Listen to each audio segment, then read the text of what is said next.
Heads up, this episode includes child endangerment, windowless rooms, liminal spaces, and spoilers. But it doesn't include me, your regular host, Rico Galliano. For one more episode of this horror-themed season, I am handing over the hosting reins to a horror expert. You're in good, terrifying hands with her. Enjoy. When I was a kid, my parents often worked nights. They would double lock the door of the apartment I grew up in. I would stay up late reading Stephen King books because I was an extremely cool child with tons of friends. And when I heard the 1, 2, 3 of their keys in the front door and their steps down the hallway that led to my room, I'd pretend to be asleep. One such night, I heard the keys, the 1, 2, 3 turns, then steps down the hallway. But no one opened my bedroom door. The steps just stopped. After a minute, or 10, or maybe an hour, because what is time when you're a frightened kid, I peeked out. The hallway was dark, the lights were off, and the front door, when I checked, was still double locked. I remember those steps and that key turning so vividly, but it might have been a dream. Tell me if this sounds familiar, because you might have a story like this, or you may have had a dream like this. Like Kyle Edward Ball, the director of Skinamarink. I had a nightmare where I was around 8, and in the dream, I'm in my parents' house, they're not there, and there's a monster, and I have to deal with it. And just like hundreds of other people who would leave him comments on his YouTube channel, Bite-Sized Nightmares, people would comment different versions of this exact same dream. And what was also interesting was a lot of them had it around the same age. So there's kind of a part of me that thinks this is a universal human experience, right? Like, I think around that age, you're starting to, in earnest, deal with doing stuff where your parents can't help you. What started off as a vivid nightmare turned into one of the most divisive horror films of recent years. A film that was born out of the internet and became a viral sensation that rivaled the Blair Witch Project.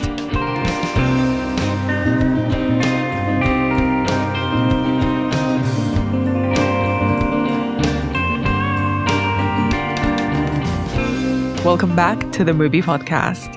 MUBI is the streaming service that champions great cinema. And on this show, we tell you the stories behind great cinema. I'm Bogutskaya. I'm a film critic, host of the Final Girls podcast, and the author of the new book, Feeding the Monster, a deep dive into why we love watching horror films. And for the last 5 episodes leading up to Halloween, that's today, I've been guest hosting this season of the show. It's called Haunted Homes. And in it, I've been telling the stories behind some of the most terrifying and impactful haunted house movies ever made. Your regular host, Rico Galliano, will be back with a new season in November. I know you've missed him. But today, I'm closing out the season with arguably the haunted house film most relevant to our current times.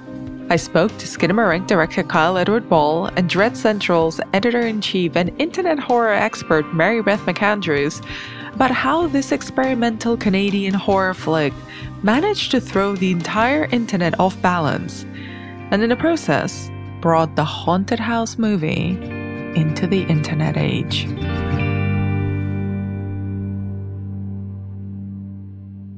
It all started with Titanic. Is there anyone there? Yes, what do you see? Iceberg, right ahead! Thank you. My parents took me to Titanic. I loved it. And my mother explained to me what a director does. And she also explained to me that James Cameron was Canadian like me. So she kind of put that in my head too of, oh, he was a Canadian guy who made it in Hollywood.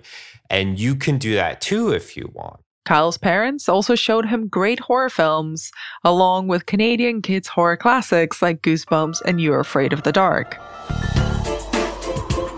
I would say it probably was a combination of Goosebumps, Hitchcock and The Shining. And then once those were set, then I really leaned into it and haven't really stopped. He discovered the horror section at the video store, all of which planted a seed. With horror, you can kind of go through the roof and experiment in a way that you can't necessarily with other genres as easily.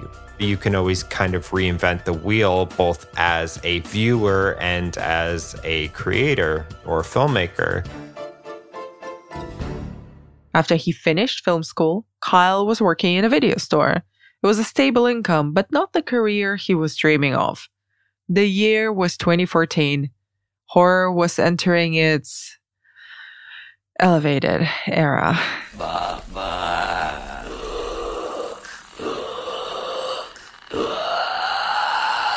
Films like It Follows, The Babadook, The Witch, and A Girl Walks Home Alone at Night were getting critical acclaim and creating a new modern language for horror. And a 3-minute horror short, directed, written, shot, edited, and scored by a Swedish man called David F. Sandberg, starring his wife, was going viral.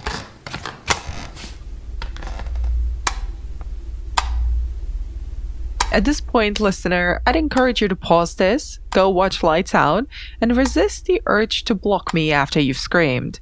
A woman gets ready to go to bed, but when she turns off the lights, she sees a creepy-looking figure in her dark corridor. Dark corridors, again. The short, which eventually got turned into a full feature film, by the way, signaled to Kyle a new way of getting noticed in Hollywood.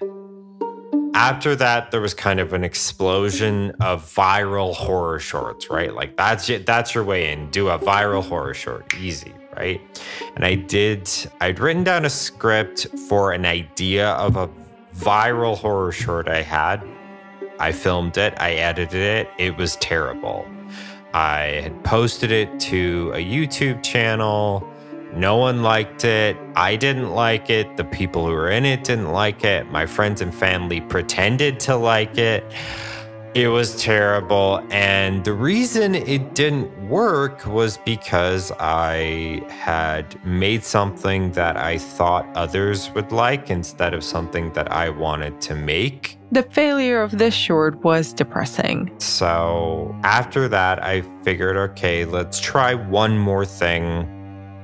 Kyle's idea was, what if he filmed a nightmare? A vivid nightmare I had that I still remember from when I was 8 years old. That short, called simply Nightmare 1, is still online. It begins with Kyle's voice introducing the premise. I think I was around 8 years old, 7 or 8 or so. And the lights are off and I'm watching television.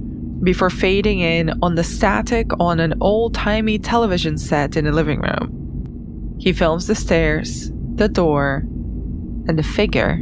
Someone was on the loose, and this person was dangerous.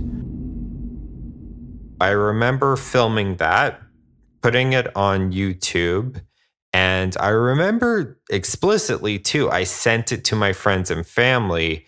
And the way they responded to it was different than other stuff I had done. I could kind of read between the lines that they were not having to pretend to be positive about it. And if his nightmare could be the source of ideas for horror shorts, why not other people's?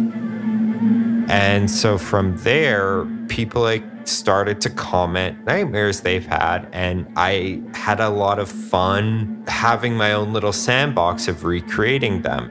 That became Bite-Sized Nightmares, the YouTube channel where Kyle recreated the nightmares of commenters, 39 of them to be exact.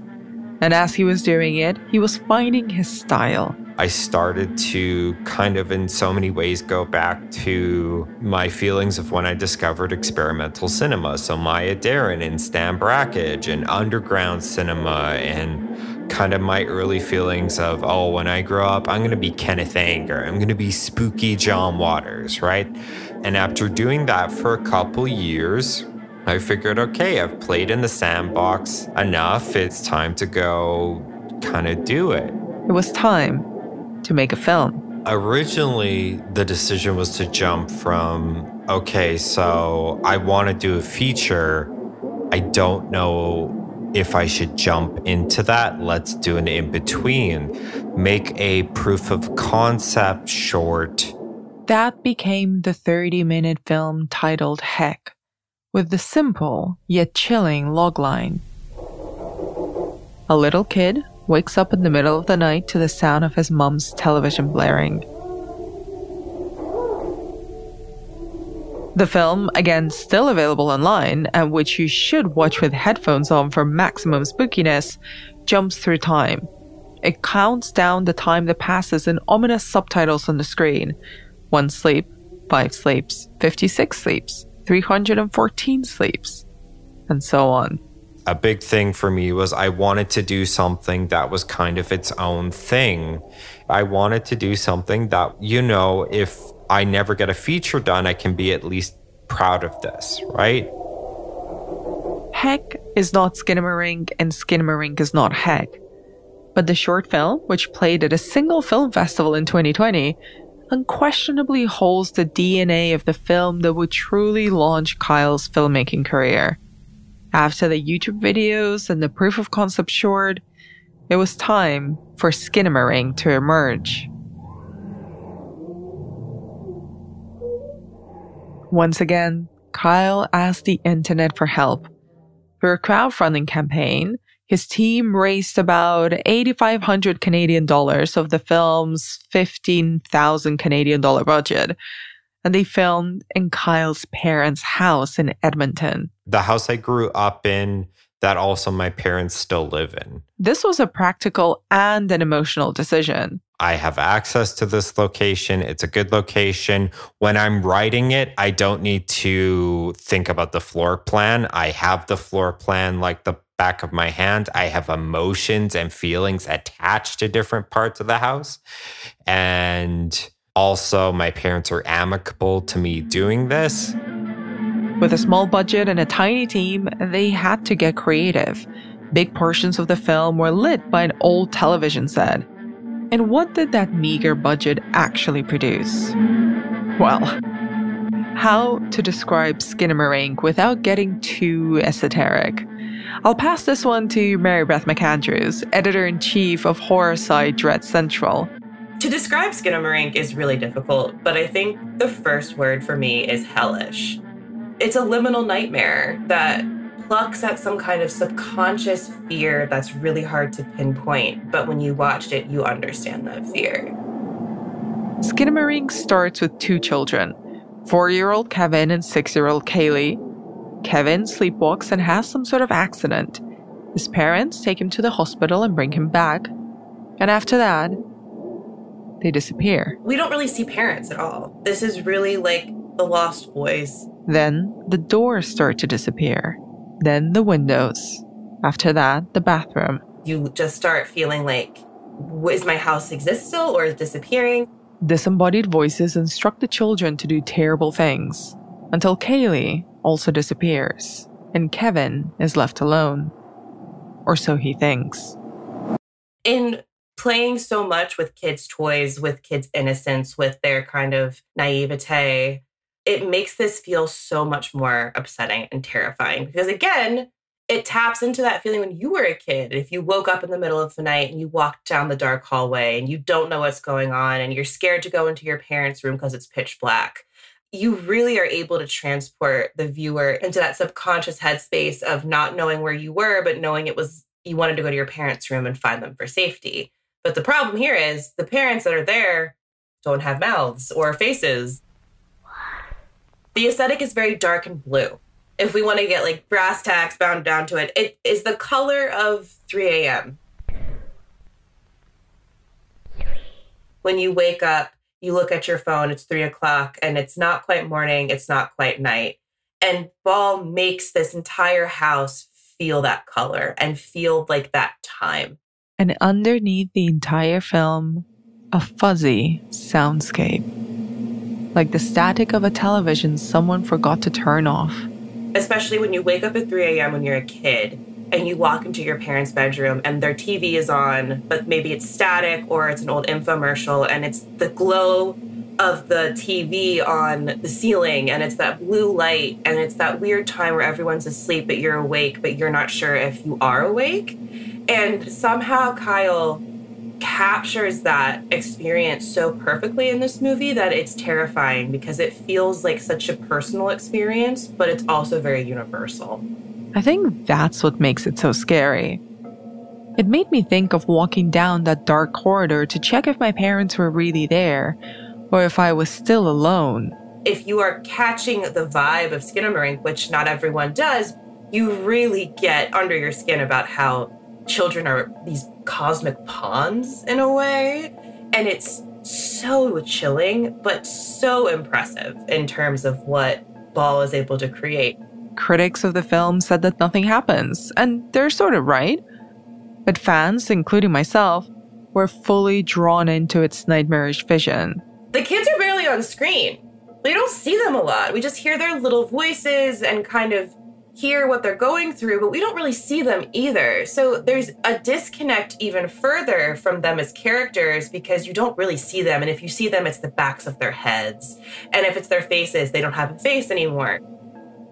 This was a technique that Kyle perfected while making no-budget horror shorts for his YouTube channel. I couldn't just pull professional actors out of the air, right? I would usually have to I would have to act in it, or a friend or family member with no acting experience, and also who I didn't want to impose on and were nice enough to help me with my little YouTube videos, would be on screen. So the problem is, if you keep reusing actors, it ruins some of the illusion. So a big part was simply finding creative ways of not showing the face.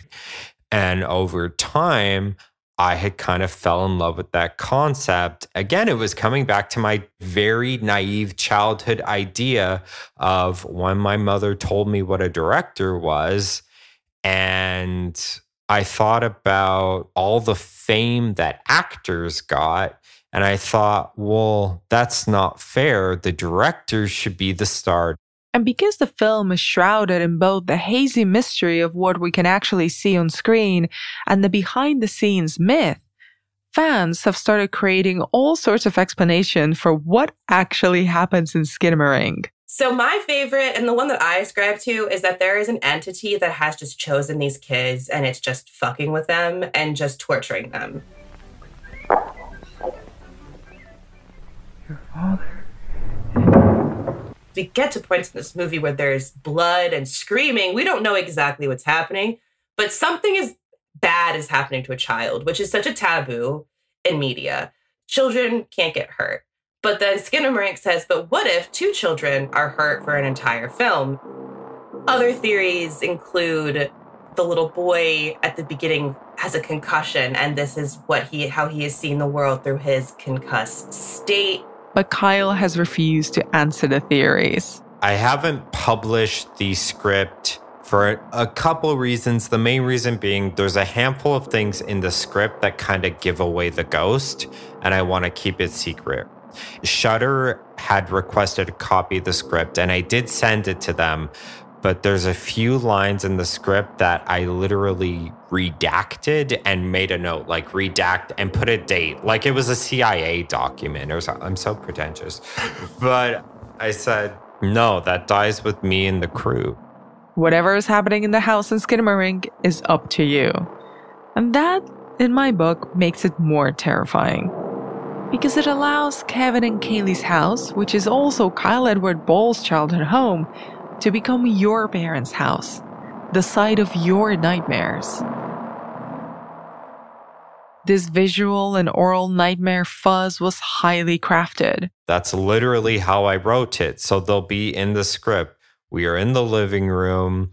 We hear Kaylee and Kevin step into the room and rustle blankets. They are not on screen. I literally wrote the way you see the movie on the page. He used very precise language to describe the shots, but it also needed to tap into an intangible feeling that came from a vague memory of a Betamax videocassette he'd once watched. So when I was little, my parents had taped on Betamax Alice in Wonderland for me and my sister to watch. Then someone broke into our house and stole our Betamax player, and we could never watch it, right? My parents moved to VHS, and tantalizingly, that Betamax tape sat in our living room. I had particular feelings and memories attached to Alice in Wonderland, and rewatching as an adult on digital had not been replicated. So let's fast forward. After the movie comes out, there's a Skinamarink tape. I get a VHS player. I start collecting tapes again. I find a 1980s print on VHS of Alice in Wonderland. It's so old, there's no trailers at the beginning. It just goes into the movie. I'm watching and I notice something. This version of it, the blacks are darker. You lose details in the shading of it. And on top of that, this old VHS version, this is before a little bit of digital cleaning up. There's like stuff in the film print of it. There's like dust on the celluloid and stuff. And I'm looking at the black and I'm looking at the shading and I'm looking at this stoned and I'm like, it's in the dark, it's in the details. This was a different movie when I was a child because it looked different. It felt different. This is what it is, right? You can have more or less an identical movie, but because of how it's presented, it has a different feeling, a different emotion. This weird 3 a.m. feeling of a memory of a movie you watched as a kid and freaked you out is exactly what Skinamarink taps into. I was always kind of obsessed with how older movies look and sound different and how movies from different years, different countries, different places, different film stocks have a different feeling. That is a part of the movie. And that is a part of how it expresses and makes you feel. So, Skinamarink was finished, and this one was not going on YouTube. The goal and the dream was to get it in theaters. We had applied to a few film festivals, and I had applied to the Fantasia Film Festival in Montreal, which is like, it's like the con of weird, it's called a genre festival. They got into Fantasia. I sat in the back with my friends and I watched, and when the jump scares happened, people jumped and they were reacting to how I hoped they would react. And I'm like, it's happening, it's happening. And then more festivals. And slowly, the buzz was building. First on specialist horror sites like Dread Central. This is the kind of movie that could have so easily never been discovered. I was one of the very lucky people that was able to see Skinamarink at Fantasia when it premiered in, I believe, 2022. I watched Skinamarink in the pitch black on my computer screen with my noise-canceling headphones, and I was almost like, not half asleep, but was lulled into this trance to when there is a point when a character says, and I almost peed my pants. Then chatter started online. People started reviewing it and talking about it, and it was hitting festivals. People started talking about it. And it wasn't just critics, it was people online, like Redditors, Twitter users, started hearing about it. It got picked up by specialist streamer Shudder for distribution. But what really made it take off was when we played at a European film festival that had an online portion and it got leaked. Nothing ruins a distribution deal like a pirating situation. People talk about the infamous Sundance premiere of the Blair Witch Project. I was hoping we had something like that. I like to think maybe we did. Maybe we had something that people will talk about years from now. Stay with me to hear the really scary part. What happened after Kyle's first film, his big break, ended up on Pirate Bay. MUBI is the global film company that champions great cinema, bringing it to you wherever you are in as many ways as we possibly can. We stream movies, we produce them, we release them in theaters. Movies from any country made by legendary auteurs and brilliant first-timers. we've always got something new for you to discover. And to help pick out some treasures from the Movieverse is regular movie podcast host Rico Galliano. Here I am back. What are you bringing to me today? Well, first, I'm back here for one last time. I'm kind of sad that this is the last episode that you're hosting, and not just because, it gave me a nice vacation. You're doing a great job. So thanks. Thank you. So what's coming up in the Movieverse? What can we stream? Well, I think anybody listening to this season is probably going to be pretty excited to learn that October 31st, Halloween, on MUBI.com, we are going to debut the streaming release of The Substance, the Coralie Farja juggernaut body horror craziness, starring Demi Moore as an aging starlet who comes upon a mystery drug that allows her to give birth almost literally to a younger version of herself. You've probably heard all of your friends talking about it. Love it or hate it, you have to see it. So check that out. It's at MUBI.com. It is unmissable. And if any single film is advertising a really solid skincare routine to avoid future problems, it's The Substance. I guess you could read it that way. I'm running straight back to my moisturizer after seeing The Substance for a second time. Great. You're one of a kind, Anna. And also, as a second recommendation, given that it's my last episode guest hosting this podcast, and also it's been the subject of this last episode, Skinamarink is streaming a MUBI throughout Latin America. So if you've listened to this episode, but you've not seen Skinamarink yet, you can discover it there. Yes. And as always, you can find the links that you need and where to watch each film in different territories in the show notes of this episode. So let's get back and wrap up this episode and this season. Nice. Imagine you make a movie. You rally your friends, your parents, you crowdfund, and you get it made. And then, oh my God, you get it into the biggest horror festival in the world. You get a distributor. And then you find it online. By scrolling through your socials. I was searching the name of the movie on Twitter like an egomaniac, and I saw a account that had listed it like Skinamarink webrip.h264, and I'm like, what's that about? And I clicked on it and I'm like, this is the movie. So I contacted the film festival. I contacted the distributor. I'm like, this happened. We need to do something. And then I saw the movie blow up. Skinamarink was going viral in a big way. People were sharing it online in snippets and the entire thing. People started sending me fan art and stuff, right? And I thought, I can't respond to this because I'm giving tacit approval of this. It was really, really, really cool and bizarre to see all of these memes popping up from Skinamarink. Like a movie that just is the most, like you would think, the most inaccessible thing. Looking back on it, it's like, Kyle, you should have known in the moment that was something amazing. I was having a meltdown when I should have been celebrating. On Reddit, on TikTok, on Twitter, people were sharing short clips of the film, calling it the scariest movie ever. The press dubbed it the TikTok generation's Blair Witch Project. A situation like this would usually ruin a film's commercial potential. In Skinamarink's case, it helped it.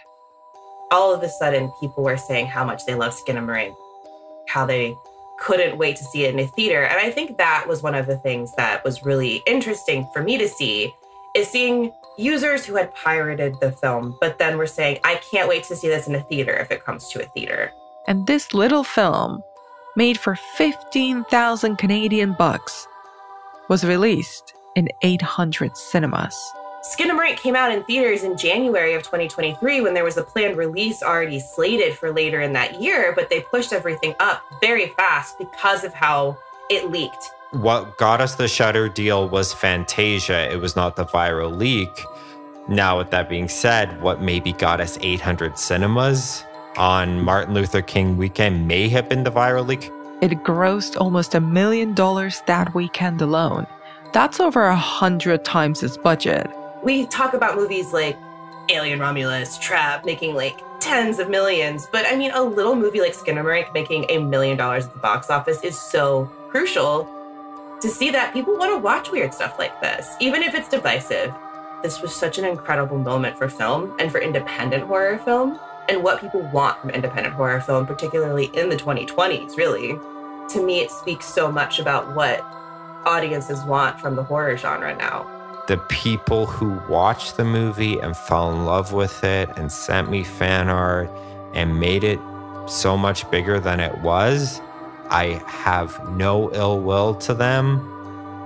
They just found a movie and watched it, right? How many times when I was a teenager, I just found a movie and watched it and fell in love with it, right? People were freaked out online by it, and they took that creepy feeling all the way to the cinema. It was so interesting to see a couple little tweets about Skinamarink and talking about it. And then all of a sudden on Reddit, people were like, there's this weird liminal horror thing happening, because liminal horror is not necessarily new. Analog horror is not necessarily new. It's existed on YouTube for a while. Skinamarink was one of the first theatrically released films from this online-bred genre known as analog horror. It tapped into the wave of experimental lo-fi horror that was made for, and sort of by, the internet. A lot of analog horror in the form that I'm discussing exists on YouTube. Almost always these videos that look like either PowerPoint presentations or very, very old school VHS footage. Tape 1. Unidentified disease. Researcher, Dr. Julia Williams. Station, Kate's Crossing Health Unit. Date, the 8th of August, 1988. That's from the YouTube series The Tangivirus, which tells the story of a contagion through archival footage. And I say PowerPoint presentations not to be derogatory, because the format of analog horror as it exists on YouTube is very simple, but it means it's very accessible for any filmmaker with any resources to create something, and can create something scary. And it's usually an exercise in playing with static images, in playing with text on screen, and in playing with how to create a horror story very simply, but very effectively. Sample 2, near Kate's Crossing. Class is the silent player in the story, because while film festivals are very exclusive places that few can access, the internet isn't. And neither is horror. Horror from the get-go, since early horror, and in so many ways, has always been a way for the working class to break into Hollywood. Analog horror makes filmmaking even more accessible by tapping into the power of lo-fi filmmaking and our memories of old, everyday technology. It never feels new. It feels like you're unearthing something from the past. So there is this nostalgia thing with analog horror, and I think, one, it comes from the ability to make things look rough, so you can kind of make up for if something doesn't look perfect or polished. And then there's that term that MaryBeth brought up earlier, liminal. It comes up a lot in conversations around Skinamarink, and it means something very specific when we're talking about internet horror. Liminality is the in-between space. It's disorienting and ambiguous. It's both real and unreal. And nowhere feels more in-between than the internet itself. I think online is the ultimate liminal experience, You are online posting and you know it's you, but all the people in your little phone, who are these people? If you're confused, that's about right. On the internet, the idea of liminal spaces became huge, especially during the pandemic. They are those in-between spaces like airport lounges, hallways, empty streets, spaces we pass through on our way to somewhere else. Spaces that spend a lot of time empty, that feel haunted. And I think with films like Skinamarink and these pieces of analog horror are bringing that awareness of the liminality that we are all currently existing in constantly to the forefronts of our brains. And that's what scares us. I think it brings an awareness to something that we try so hard to ignore. We want so badly to feel real. And these pieces of media kind of say, you're not real, actually. And I love that. But I think that's why they're so scary, especially in such a tumultuous era of literally everything, Given what the entire world was experiencing during the pandemic, it's unsurprising that analog horror was experiencing a boom. Nothing felt real. So these weird little videos totally embrace the strangeness of a world frozen by a global pandemic. In fact, The same year as Skinamarink was hitting cinemas and the internet, another analog horror short was going viral. Sound, camera, rolling. All right, and action.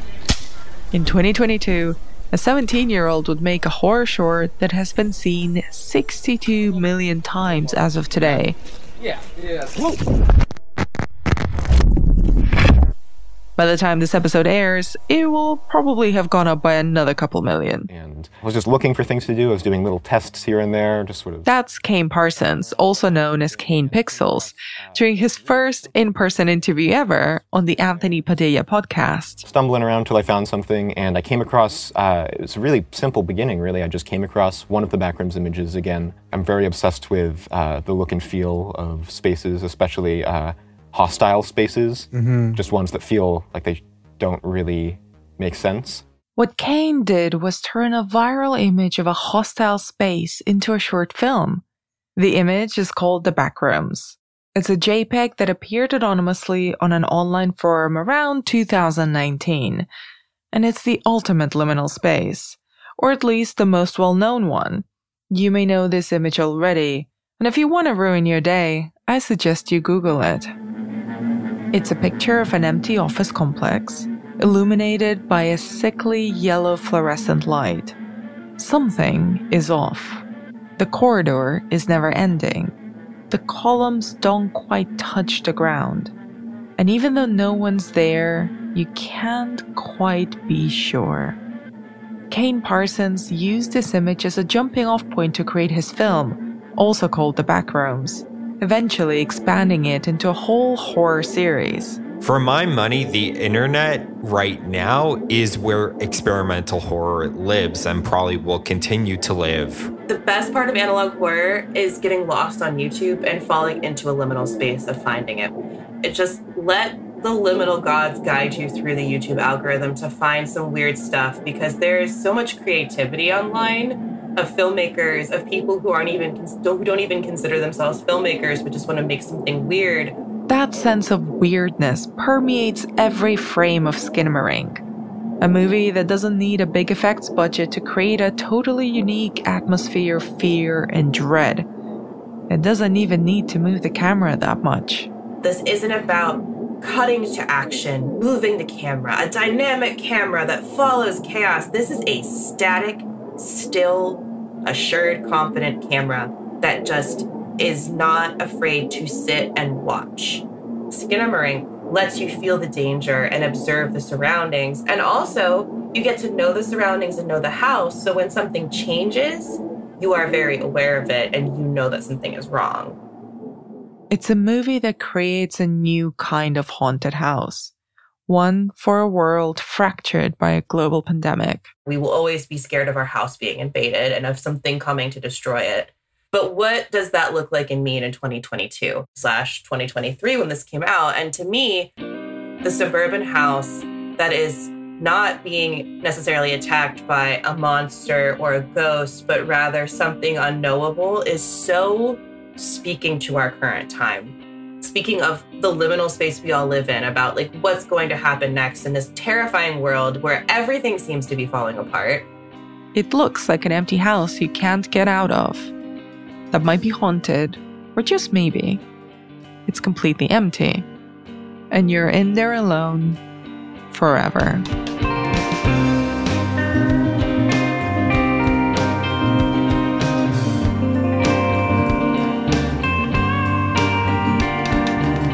And that's it for the MUBI podcast for this week.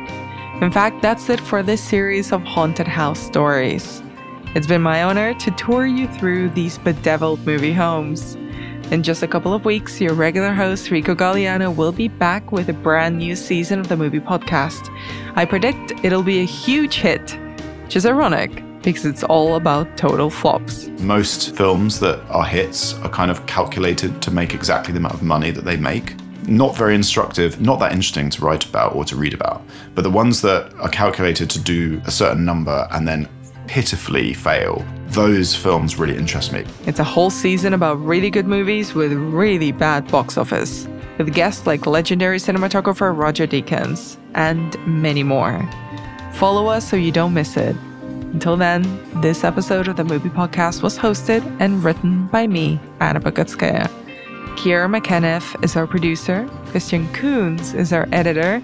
Our original music was composed by Martin Alstwick. Thanks this week to the entire MUBI team for helping shepherd this spooky special season out of the void and into your podcast feeds. If you love the show, tell the world by leaving a 5-star review wherever you listen, even if it's from the bowels of the internet. And if you've got questions, comments, or just want to tell me about your 8-year-old self's nightmare that you still can't shake, email it to us at podcast@mubi.com. This show is executive produced by Rico Galliano, John Baranachea, F.A. Chacanel, Daniel Kasman, and Michael Taka. And of course, to watch the best in cinema, including some of the films we mentioned on this very podcast, subscribe to MUBI at mubi.com. Thanks for listening. Stay out of the back rooms.